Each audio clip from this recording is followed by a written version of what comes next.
Well, as Israel prepares for its ground operation, the Israeli Defense Force has secured the Gaza border and evacuated civilians. Prime Minister Benjamin Netanyahu says they plan to deploy unprecedented force with 300,000 military reservists mobilised in plans for the overwhelming attack. Joining me now is Esther Marcus, whose kibbutz came under sustained fire from Hamas for 5 hours in the early hours of Saturday. And Esther, thank you for taking the time to speak to us. Take us back to Saturday morning when you were forced to retreat with your family of 7 to a safe room. First of all, it wasn't 5 hours. It was many, many, many more hours than 5 hours. I, for some reason, was up very early, 5:30 in the morning, 6 o'clock in the morning. And I literally put my head out the back door and the sirens started. Which now weirdly is, well, you know, we're kind of used to that because every few months we're attacked with the rockets, and thankfully we have our safe room and got everybody up, everybody into the safe room. And then straight away we also received a message on our phones telling us that we have to lock ourselves into our houses. This was a first for us. Lock ourselves in, turn off all the lights, make sure all the windows are locked properly, stay in the safe house. And we realized, and then we're told that there was an infiltration by terrorists. We were in a safe room. That's myself, my husband, my daughter, her husband, 2 small babies, my son, his wife. And we hear gunshots being fired right next to us. We know that they're just walking around and we have to stay as quiet as possible. We don't know how long this is going to go on for. And it's just the most frightening experience. And as the lady before mentioned, we're also religious. Dilemma, put on the TV or put on our phones to know what's going on. I actually now know that we were lucky because we had internet and we could use our phones. We've now been evacuated. I work in counseling. I'm a therapist. I work for a resilience center. I've spent the last few days listening to stories, knowing what everybody's been through. It is the most horrific you can imagine, and you even can't imagine.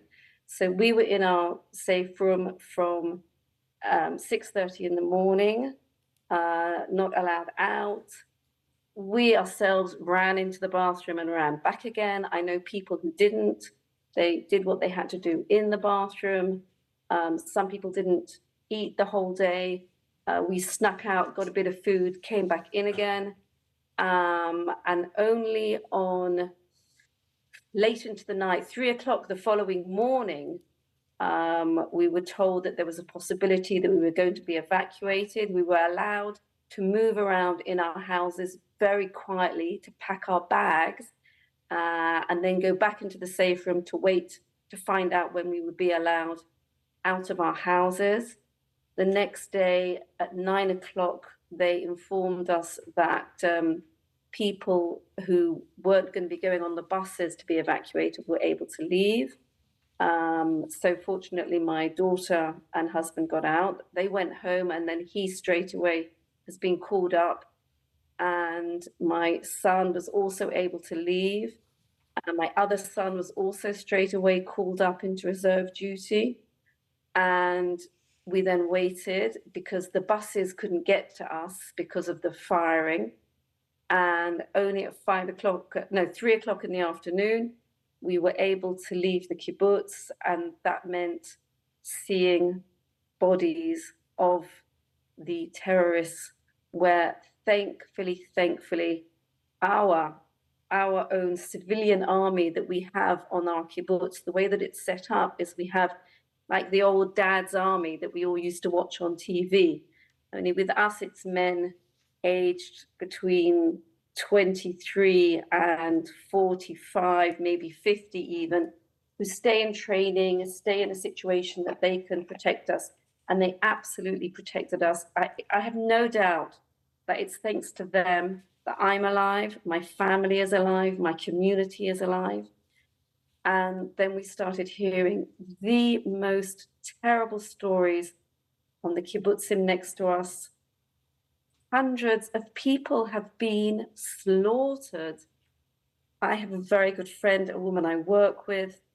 I spoke to her Saturday morning and then I heard nothing. I found out yesterday she was killed.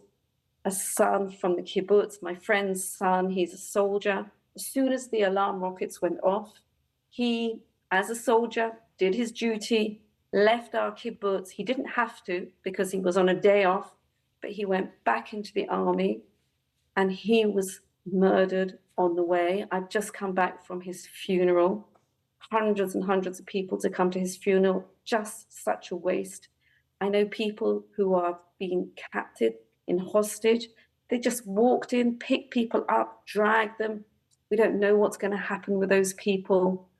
I'm hearing just stories. I would only think in terms of not even wanting to tell them, because as I say, everything I do when working in resilience is what do we tell our children, what don't we tell our children? And now they've been exposed to the worst atrocities ever. It is such a terrible situation, Esther. Thank you so much